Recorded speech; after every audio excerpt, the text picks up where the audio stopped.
यार मुझे एक बात बताओ, ये जो कंपनी में notice period by out option होता है, whether it is confusing for me or it's generally confusing for all of you, hear me out. Company has is by out option, ठीक है, नोटिस पीरियड आप bye out कर सकते हो, fair enough, great, but the moment you resign you will never get your last 11 date peacefully. There'll be hundred of things in between, like let's see, let your replacement join, KT transfer करो, फिर देखते हैं, let's discuss, अरे this business is critical, this project is critical. So who has the option of buyout, me or the management? Because they are saying a yes or a no, not me. See, anyway, India may notice period is 90 days for most of the organizations, right? And employees are generally fine serving a notice of say 30 days, 45 days, or sometimes 60 days, considering the business criticality and all of those things. And bache hue notice period ka, they are willing to pay that amount and get relieved a little earlier. So what is the problem? Now someone will come and tell me, Sushma, business bhi to dekhna hai na? Arey haan, dekhna hai. I am not questioning that.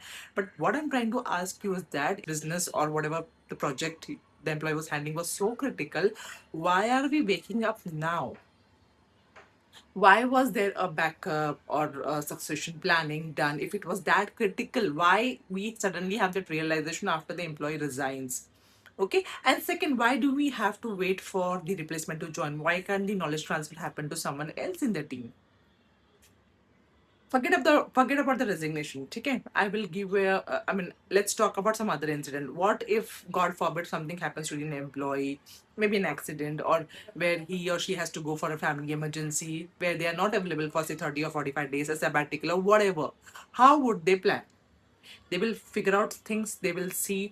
They will, they'll manage within the team. So why doesn't this flexibility comes when someone resigns? Why they have to struggle so much? Why do we make their life so hectic during that notice period? Why can't we let them go? See, mentally they have already checked out because they have found some other opportunity. So why are we dragging them and wanting them to be here when when they're wanting to go out smoothly? See, maybe I'm not able to understand, or maybe there's some different reason. I genuinely want to hear your perspective, but I really want to leave you this one question at the end, that every organization knows that people will resign and they will go. So why they act surprised when someone resigns? Maybe I'm missing something here and you have the answer for this. Do let me know.